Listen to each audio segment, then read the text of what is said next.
My name is Linda Bennett. Though that night, it felt like everyone in the ballroom only knew me as Brian's mom. I was seated near the kitchen doors, close enough to feel the heat each time a server pushed through with a tray of plated salmon or sparkling wine. The head table glowed beneath the chandeliers. My son, Brian, straight-backed in his tux beside his new wife, Ashley. Both of them lit up like they belonged on a magazine cover. I kept telling myself to be proud, to focus on their happiness, but my stomach twisted when I saw the empty chair at the head table where a mother usually sits. That honor had gone to Ashley's parents, Carolyn and Robert, smiling like royalty, greeting their subjects. I pressed the napkin into my lap, trying to ignore the ache settling in my chest. I had worked double shifts for most of my life. I had buried a husband and raised a boy alone. Yet there I was, tucked beside a stack of spare chairs while toasts and laughter filled the room like warm sunlight I couldn't quite step into. The MC tapped the microphone, calling for attention. Ashley rose gracefully, turning toward the room with the ease of someone used to applause. When her gaze settled on me, I straightened, hoping she might recognize me as more than a side character in her perfect night. "I want to say something about Linda," she began. Hush fell. Forks paused midair. I felt 100 eyes slide toward me. "Linda lives out on a little farm all by herself," Ashley said, her voice soft and sweet, like she was describing a stray she'd found behind a grocery store. "And Brian and I decided she deserves more support. That's why we've arranged for her to move into my old condo in the city. She won't have to be isolated anymore." Applause swelled. My heart dropped. Then Brian stood, flushed with excitement, and lifted the mic. "And while we were getting ready today," he said, "Ashley's parents and her sister moved into Mom's farmhouse. They've already started settling in." The applause died instantly. Heat surged behind my eyes. I pushed my chair back, rising slowly, refusing to let my voice shake. "Brian," I said, "is there something you forgot to ask me first?" The ballroom fell silent as I turned, walked out, and let the door close behind me, knowing I had to see what was left of my home before anyone else claimed another piece of it. The night air outside the hotel felt colder than it should have for early summer. I walked to my car with my heels clicking against the pavement like a metronome, marking the seconds between the woman I had just been humiliated as and the woman I needed to become. By the time I pulled onto the highway, the city lights were shrinking in my rearview mirror, and the ache in my chest had settled into something sharper, steadier. I wasn't driving home out of spite. I was driving home because I had to know whether my son's words were just a drunken exaggeration or the truth he hadn't had the courage to tell me sober. The road to the farmhouse is long and dark, lined with fields that stretch out like open palms. When I first moved out there, I used to talk to the cornfields as if someone were listening. I'd come home from the factory too exhausted to stand, but I'd sit on the front step, still in my work boots, breathing in that quiet like it was something holy. Back then, everything I owned fit inside a single pickup truck. The farmhouse wasn't pretty. It wasn't even in good condition, but it was mine, earned through every double shift I had taken after Michael died. Michael didn't leave much behind when he passed. A stack of medical bills, a few tools, a wedding band I kept on a chain, and a little boy who slept curled beside me during storms because he was afraid the roof would blow off. Brian was 8 then, all elbows and stubborn pride, with a smile that could erase a week's worth of fatigue. I promised him we'd have a place where he could run without worrying about traffic or neighbors complaining about noise. I promised him a home with space to breathe. It took me nearly 20 years to save enough for a down payment. I packed lunches instead of buying them, patched old coats instead of replacing them, and worked every weekend I wasn't too tired to stand. When I signed the deed to the farmhouse, my hands shook so badly the pen left a tiny streak of ink across the page. Brian was in college then, proud of me, but embarrassed by how far the farm was from the city. He helped me move the heavy furniture, kissed my forehead, and drove away with the windows down and the music loud. I stayed on the porch until his taillights disappeared, holding a mug of coffee that had already gone cold. The years after that were quieter than I expected. I grew tomatoes, baked bread for farmers markets, and tended to the apple trees even when the frost threatened to kill them. Sometimes Brian would come home for a weekend, bringing laundry and stories about office politics. Other times he'd cancel at the last minute because Ashley's family had invited him to brunch or to a fundraiser or to something that required dress shoes and a tie. Understood. Young people gravitate toward noise and lights. They don't know yet how precious silence can be. I met the Sterlings 2 years after Brian started dating Ashley. Their house looked like the kind of place where no one ever sat on the good furniture. Carolyn greeted me at the door with a smile so polished it almost reflected the chandelier above us. She asked about my drive, about the weather out near the farm, about whether life out there was safe for an older woman. I told her I managed just fine, but she kept pressing, as if the idea of a woman living alone in the countryside was a personal affront to her sense of order. During dinner, Robert coughed into a cloth napkin, his pale face betraying the strain of his heart condition. Amber asked Brian if she could visit the farm sometime, not out of interest in me, but because she wanted to get away from the city rent for a few days. Ashley laughed and said something about fresh air being good for her father's lungs. They all looked at me then, expectant, like the solution to their problems was sitting on a plate between the mashed potatoes and the roast chicken. I realized that night that they weren't admiring the farmhouse I'd worked half my life to buy. They were circling it. Their questions grew bolder with each visit. Carolyn asked whether the mortgage was fully paid off. Robert wondered aloud if the extra bedrooms stayed unused. Ashley teased Brian about hosting family retreats there, planting the idea that the farm was somehow communal now that he was marrying into their world. I should have pushed back harder. I should have recognized the shift in Brian's voice when he talked about the place, not as the home that raised him, but as an asset. He started referring to it as Mom's property, not Mom's home. And there was a distance in those words, a kind of blind practicality that felt foreign to the boy I had raised. One evening, just a month before the wedding, he drove out to see me. He stood on the porch, hands shoved into his pockets, the sun setting, throwing long shadows across the fields. He told me the Sterlings were struggling, that Robert's treatments were expensive, that Amber was on the verge of losing her apartment. He said it softly, like he was confessing something heavy. Then he asked for the spare keys. He said a plumber needed to check the pipes before the weather changed. He said he didn't want to bother me with an early morning appointment. He said all the right things. And I believed him because I had always believed him. I handed over the keys, not realizing I had just opened the door to a future where my son saw my life as flexible, negotiable, available for redistribution. The farmhouse lights shimmered faintly in the distance as I turned onto my gravel road.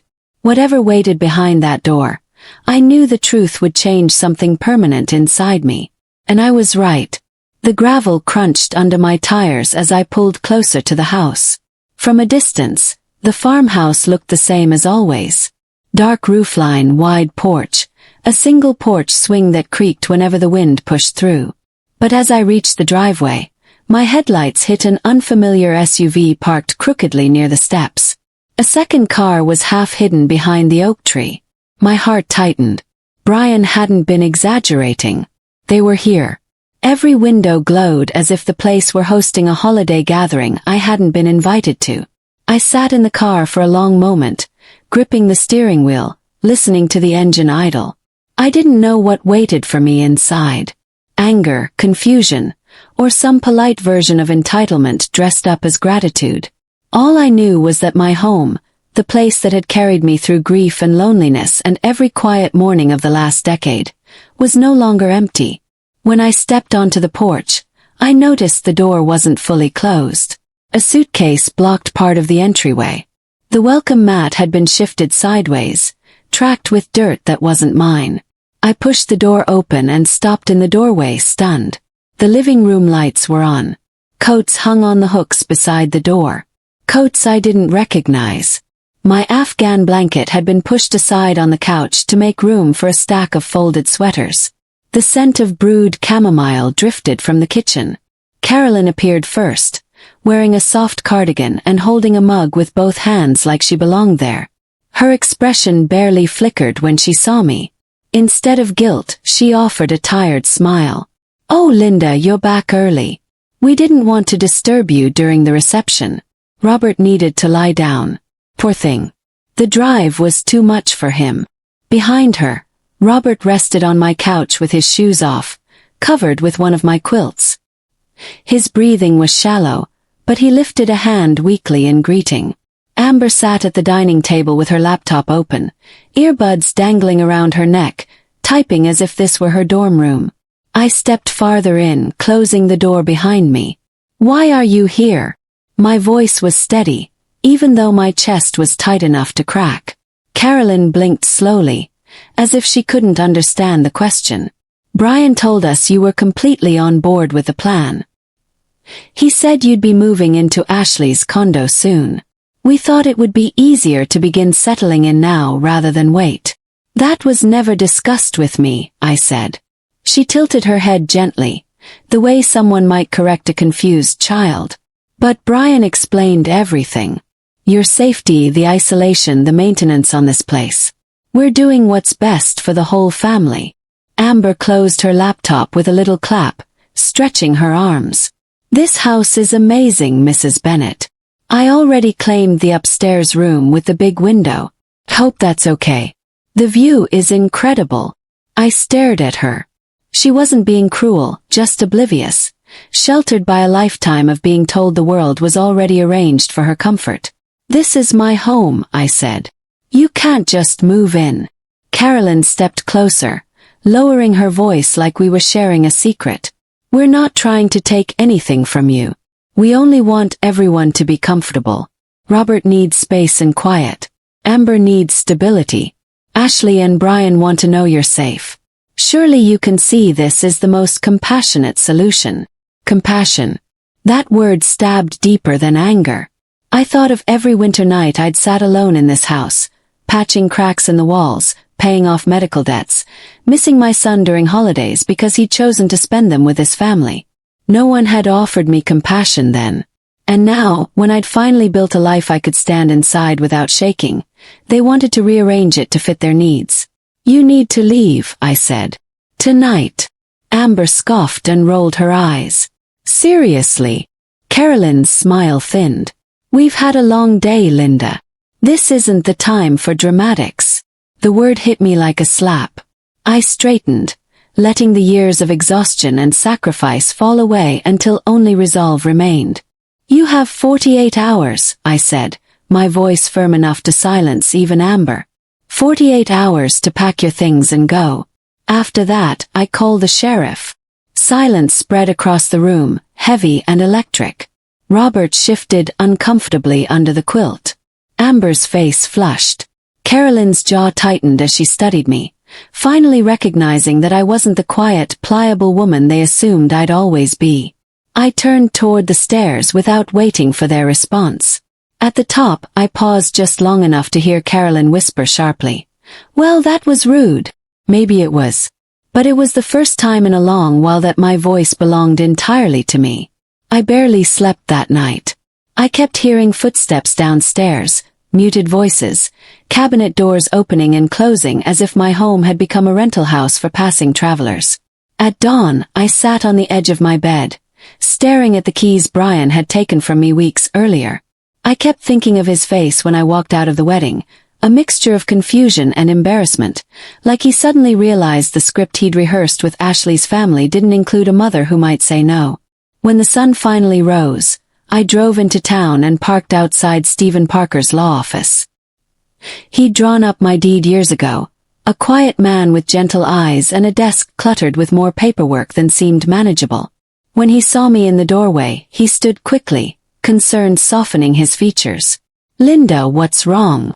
I sat across from him and told him everything. The speech, the keys, the Sterlings unpacking in my living room as if they'd been invited. He listened without interrupting, hands folded, breathing slowly. When I finished, he leaned forward and asked to see my deed. After studying it, he nodded with the quiet finality of a man who has handled far too many property disputes. "They have no legal right to be in your home," he said. "You didn't give permission. There's no lease, no agreement, nothing." If they don't leave when you tell them to, you call the sheriff. Do not argue with them. Do not put your hands on anything they've touched. And do not let their emotions sway you. I exhaled shakily, realizing how tight my chest had been. He gave me his card, circled the non-emergency sheriff's number, and reminded me that trespassing didn't become less serious just because the trespassers smiled politely. When I returned to the farm, the Sterlings were already up. Amber had spread her clothes across the dining chairs. Carolyn was rearranging items on my kitchen counter, humming as she wiped down a space I had already cleaned. Robert shuffled in wearing my late husband's old flannel shirt, the one I kept in the closet because I couldn't bring myself to donate it. Something inside me snapped at the sight of that shirt. Grief and anger collided so hard it felt like a physical blow. This was no longer inconvenience. This was intrusion at the most intimate corners of my life. Carolyn greeted me cheerfully, pretending nothing had changed. "We're making breakfast. I hope you like oatmeal. Robert needs something gentle on his stomach." I didn't respond. I walked past her, opened the cupboard, and took down a mug. My hands didn't shake. "You have until tomorrow morning," I said. "After that I make the call." Carolyn's smile tightened. "You wouldn't do that. Think of Robert's health." "I am," I said. "He shouldn't be in someone else's house without permission." Amber muttered something under her breath about ungrateful old people, but I ignored her. The 48 hours crawled by. They didn't pack. They didn't even pretend to. Instead, they acted as though my deadline were an empty threat, a dramatic outburst from a woman they assumed would eventually fold. Brian called twice, each conversation more painful than the last. He insisted I was overreacting, that I was making things difficult for everyone, that Ashley was in tears and didn't understand why I was being so rigid. "Mom, you're blowing this up," he said during the second call. "They're family now." "They're not my family," I replied. "And they're not staying." The line went quiet. Then he ended the call without saying goodbye. When the deadline passed the next morning, I stood in the doorway of the living room and told the Sterlings their time was up. Carolyn didn't argue this time. She simply crossed her arms and said, "Do what you think you must." Robert avoided my eyes. Amber stomped upstairs dramatically, making sure every step echoed through the house. I dialed the sheriff. The deputy arrived 20 minutes later, a tall man with calm eyes and a voice that didn't rise above a steady hum. He asked to see my ID and deed, then requested theirs. Carolyn tried to charm him, explaining that this was a miscommunication within the family. He didn't waver. "Ma'am," he said to her, "you were informed you don't have permission to stay here. You need to gather your belongings and leave." The house fell utterly silent. Amber clattered down the stairs, furious. Robert struggled to his feet, clutching the quilt. Carolyn packed slowly, every movement stiff with indignation. I stood on the porch as they carried their bags to the SUV, the deputy standing beside me like a sentinel. When they finally drove away, dust rising behind their tires, the quiet that settled over the farmhouse was different. It wasn't peace. Not yet. It was the ache that comes after a wound has been cleaned, raw, exposed, but finally able to heal. After the Sterlings left, the house felt hollow in a way I hadn't expected. Their noise had filled every corner. But when silence returned, it didn't settle warmly the way it used to. It lingered like a reminder of how easily my world could have been rewritten without my consent. I spent the next morning moving slowly through each room, touching the backs of chairs, smoothing the blankets they had used, airing out the rooms until the scent of chamomile and unfamiliar perfume finally disappeared. I wasn't restoring the house. I was reclaiming it. A day later, Susan, my neighbor from down the road, stopped by with a casserole and a quiet understanding in her eyes. She didn't ask for details. She simply sat with me on the porch while the sun dipped behind the fields. I told her everything. Not the polished version a mother gives to protect her child, but the real one shaped by years of sacrifice and the sting of being dismissed in front of strangers. She listened without judgment, without offering simple solutions. And when she finally spoke, her voice was soft. "Boundaries aren't walls, Linda. They're doors only you get to open." Her words sank into me like warm water, soothing a bruise I hadn't realized stretched so deep. Over the next few weeks, I made changes I should have made long ago. I replaced every lock on the house. I installed cameras and motion lights and fixed the section of fence that had been leaning for years. I called Stephen and asked him to help me update my will. Instead of leaving the farm to Brian by default, I directed it to a small fund that would support older women in the county who were starting over after losses of their own. For medical decisions, I named Susan as my emergency contact. It wasn't meant to punish Brian. It was simply the first choice I'd made in a long time that centered my own well-being. Life settled into a gentle rhythm again. I planted tomatoes, repaired a window screen, and returned to the farmer's market on Saturdays with baskets of apples and loaves of bread. People greeted me with the same warmth they always had, but something in me had shifted. I walked differently, held myself differently, no longer shrinking to fit the expectations of anyone who believed my life should be negotiable. 6 months passed before I saw Brian again. It was a crisp autumn morning at the market. The sky, a soft blue, stretched thin above the stalls.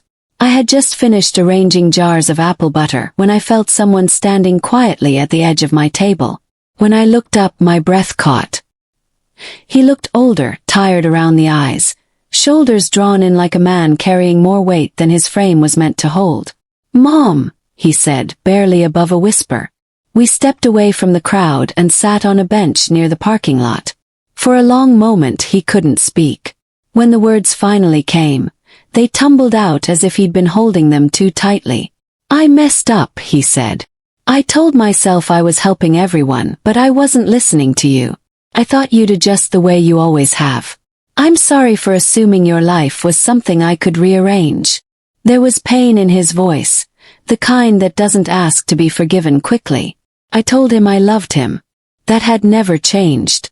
But I also told him love wasn't a blank check, and motherhood wasn't a lifetime guarantee that my boundaries could be ignored.